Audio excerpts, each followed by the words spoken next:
네, 이우영 아나운서와 함께 보내드리고 있는 4가지 있는 뉴스입니다. 자, 4가지 뉴스를 저희가 선택해서 보내드리고요.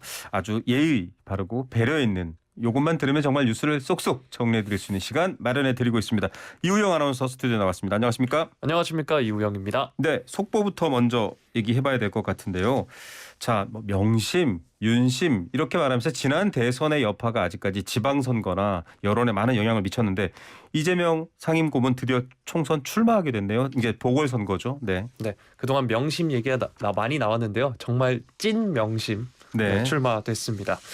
민주당은 오늘 비상대책위원회 회의를 열고요. 이재명 상임고문을 인천 계양을 보궐선거 후보자로 의결했다고 고용진 수석 대변인이 브리핑을 했습니다. 네. 고 수석 대변인은 최근 지도부가 이 고문에게 지방선거 승리를 위해 직접 출마해 줄 것을 요청을 했고요. 그에 대해 이 고문도 동의했다면서 계양을에 출마하는 동시에 선거대책위원회에 총괄 상임선대위원장을 맡기는 것으로 결정했다고 합니다. 네. 자, 인천 계양을은 지금 서울시장에 출마한 송영길 전 대표의 지역구죠. 네, 5번 내리 당선된 것으로 텃밭으로 유명한 곳입니다. 네. 근데 사실 이제 이재명 상임고문이 그쪽에 이제 연고가 없는 건데, 그래요. 네, 근데 그 점을 들어서 사실 반대 여론도 있었습니다. 네. 민주당 내부에서도 대선 패배 여파가 남은 상태에서 전당대회 출마론도 시기상조라는 우려가 많은 게 사실이고 또 인천과 아무 연고가 없다는 점에서 이 지역 유권자에 대한 예의가 아닌 것 같다는 의견이 있었습니다. 그렇다고 또 분당을 나간다라는 것도 뭔가 좀 안 맞는 부분이 있고요. 분당에는 또 김병관 전 의원이 그 지역 위원장으로 계시죠. 네, 김병관 전 의원이 결국 나서는 것으로 결정이 됐다고 합니다. 네. 자, 그러면 그 분당갑 지역도 지금 관심을 모이고 있는 게 바로 안철수 인수위원장의 출마 여부거든요.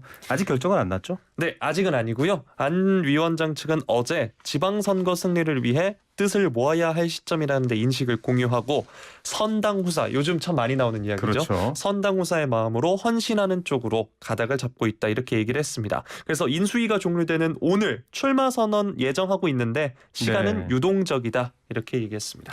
예, 아침에도 관계자 인터뷰들이 뭐 언론 한 군데에서 먼저 보도를 했지만 할 것 같긴 한데 오늘은 아니다 또 이렇게 뉘앙스를 뭔가 좀 이렇게 긴장 효과를 높이는 것 같기도 합니다.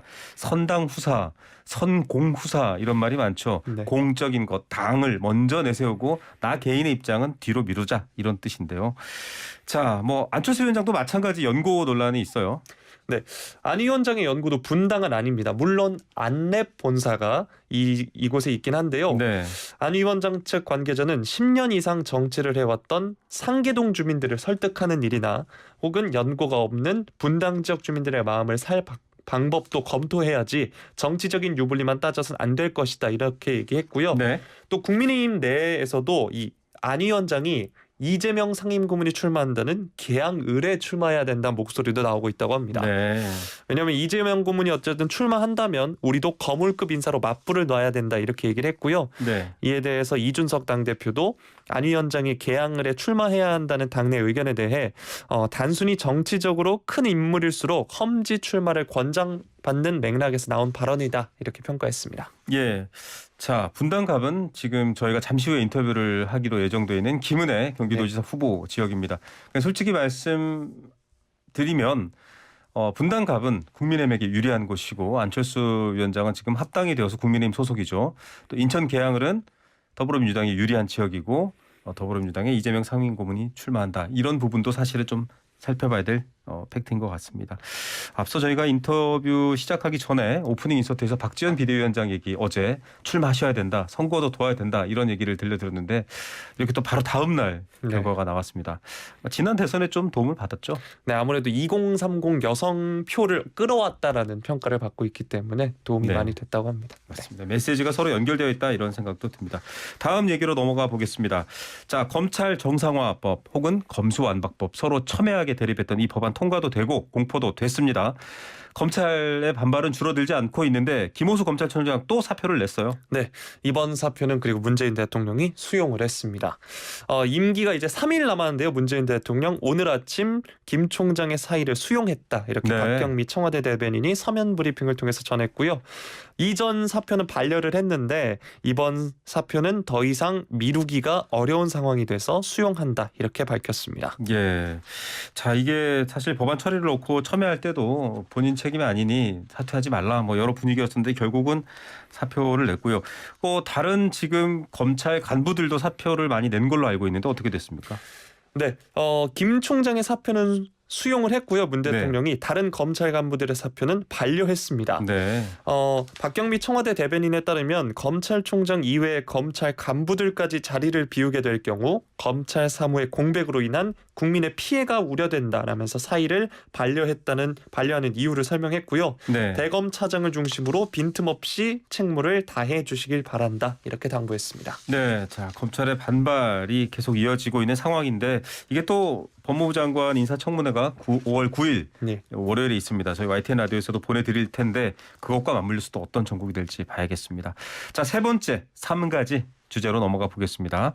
자, 중국 관영 매체예요. 한구15의 전 편집인이 이상한 말을 했네요. 네, 정말 말도 안 되는 이야기를 했는데요. 저도 이 소식을 어제와 오늘 서경덕 성신여대 교수의 SNS에서 확인을 네. 했습니다.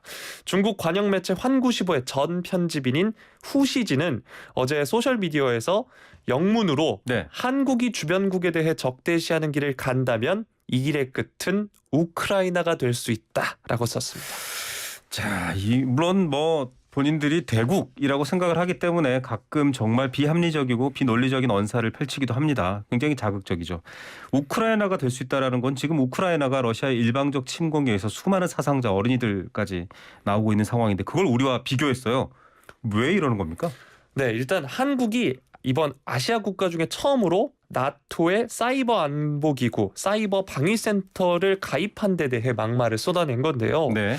윤석열 대통령 당선인이 이끌 새 정부가 중국 등의 적대적인 정책을 편다면 러시아의 침공을 당해 전쟁을 치르는 우크라이나와 같은 상황이 될 수 있다는 취지로 해석할 수 있겠습니다. 네, 관영 매체의 전 편집인이지만 중국 내부와 긴밀하게 소통하는 사람일 겁니다. 이분이 지금 전쟁 관련된 얘기를 했습니다. 전쟁은 발생하면 돌이킬 수 없고 굉장히 부적절한 발언이에요. 자, 우리가 나토의 사이버 안보기구, 사이버 방위센터 가입했다는 것 때문이라고 하는데 도대체 거기가 어떤 거길래 이렇게 발언하나요? 네, 이 나토의 사이버 방위센터는 2007년 러시아의 해킹으로 에스토니아 국가 시스템이 마비된 것을 계기로 2008년에 설립이 됐고요. 네. 우리나라는 2019년에 가입 의향서를 제출했고 가입을 추진해 왔습니다. 그래서 현재 이 기구 정회원은 우리나라를 포함해 32개국이라고 합니다. 네.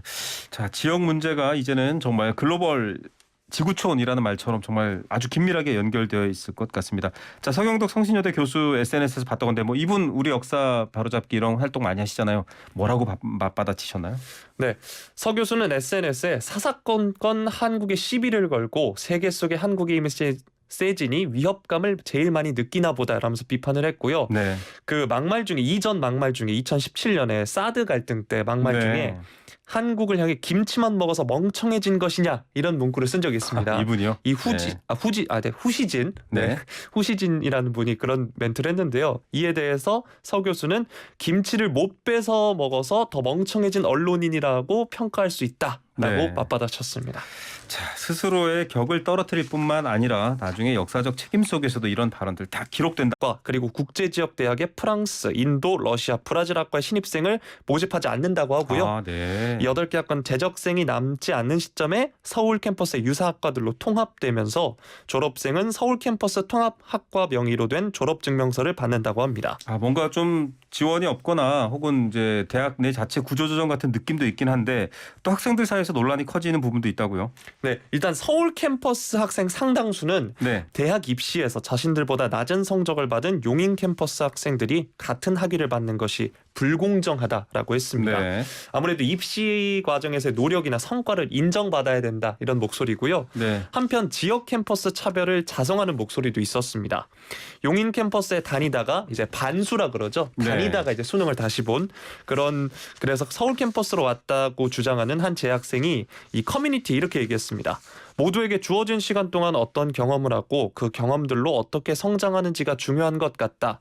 용인 캠퍼스에서도 외무고시 같은 소위 우리가 말하는 좋은 직장으로 취업하신 분들도 많이 알겠습니다. 봤다. 이런 글을 올렸습니다. 네, 출발선이 아니라요. 결승선에서 또 같은 결과를 낼 수도 있습니다. 오늘 4가지 이슈 감사합니다. 고맙습니다. 네, 이우영 아나운서였습니다.